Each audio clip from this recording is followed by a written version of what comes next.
11ই March, একটি সূর্যোদয়ের আলোয় মিশে থাকা রক্তের ইতিহাস।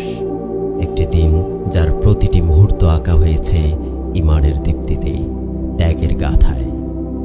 রাজশাহী বিশ্ববিদ্যালয় মতিহারের সবুজ চত্বরে একদিন ফুটে উঠেছিল ইসলামী আদর্শের ফুল, কিন্তু সেই ফুলকে রক্তে রাঙিয়ে দিল এক নির্মম ইতিহাস।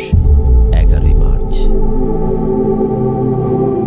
1977 সালের 6ই ফেব্রুয়ারি বাংলাদেশে ইসলামী আদর্শকে ছড়িয়ে দিতে যাত্রা শুরু করে ইসলামী ছাত্র শিবির। কিন্তু সত্যের পথ কখনোই সহজ হয় না। 1982 সালের 11ই মার্চ সেই পথের ইতিহাসে যুক্ত হল এক রক্তাক্ত অধ্যায়। 10ই মার্চ 1982 নবাগত সংবর্ধনার প্রস্তুতি নিচ্ছিল রাজশাহী বিশ্ববিদ্যালয়ের ছাত্র শিবির।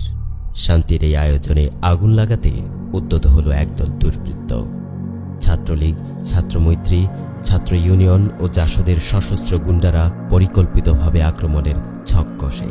নবীনবরণের প্রচার কার্য চালানোর সময় সর্বদলীয় সংগ্রাম পরিষদের সন্ত্রাসীরা তাদের উপর হামলা চালায়। এতে কয়েকজন শিবিরকর্মী আহত হয়।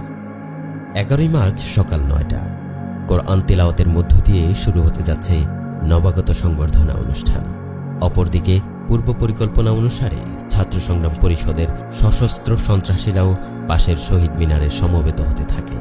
তাদের হাতে ছিল হকি স্টিক, রামদা, বর্ষা, ফালা, ছোড়া, চাইনিজ কুড়াল ইত্যাদি সব ধারালো অস্ত্র। এক পর্যায়ে নবাগত সংবর্ধনা অনুষ্ঠানে চতুর্দিক থেকে অস্ত্রধারী সন্ত্রাসীরা হায়নার মতো ঝাঁপিয়ে পড়ে নিরস্ত্র সাধারণ ছাত্র ও শিবির কর্মীদের উপর। শুরু হয় তাদের রক্তের হোলি খেলা। আত্মরক্ষার জন্য শিবির কর্মীরা বিশ্ববিদ্যালয়ের বিএনসিসি ভবন ও কেন্দ্রীয় মসজিদে আশ্রয় গ্রহণ করে, কিন্তু সেখানেও হায়নাদের ধাওয়া থেকে রেহাই পায়নি তারা। তাদের পাষণ্ডতা যে কোনো বর্বরতাকে হার মানিয়েছিল সেদিন। সন্ত্রাসীদের আঘাতে শহীদ সাব্বির আহমেদ মাটিতে লুটিয়ে পড়লে সন্ত্রাসীরা তার বুকের উপর পা রেখে মাথার মধ্যে লোহার রড ঢুকিয়ে দেয় এবং ধারালো অস্ত্র দিয়ে ক্ষত বিক্ষত করে সমস্ত শরীর। শহীদ আব্দুল হামিদকে শুইয়ে দিয়ে একটি ইটের উপর মাথা রেখে আরেকটা ইট দিয়ে তার মস্তক থেতলে দেয়। তার মাথার মগজ বের হয়ে ছড়িয়ে পড়ে। রক্তাক্ত আব্দুল হামিদের মুখমণ্ডল দেখে চেনার কোনো উপায়ই ছিল না। এভাবেই একে একে মেটাতে থাকে তাদের রক্তের পিয়াস।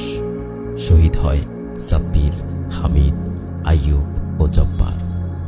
আহত হয় অসংখ্য ছাত্র। তাদের রক্ত আজও আমাদের প্রেরণা যোগায়, সাহস দেয়। আমরা তাদের আত্মার মাগফিরাত কামনা করি। পাশাপাশি এই সন্ত্রাসী সংগঠনগুলো ও জড়িত ব্যক্তিদের বিচার দাবি করি। শহীদরা চলে গেছেন, কিন্তু তাদের স্বপ্ন আজও আমাদের মাঝে উজ্জীবিত। তাদের আত্মত্যাগ বৃথা যায়নি। সেই চেতনাকে বুকে নিয়ে বাংলাদেশ ইসলামী ছাত্র শিবির এগিয়ে চলছে অদম্য গতিতে।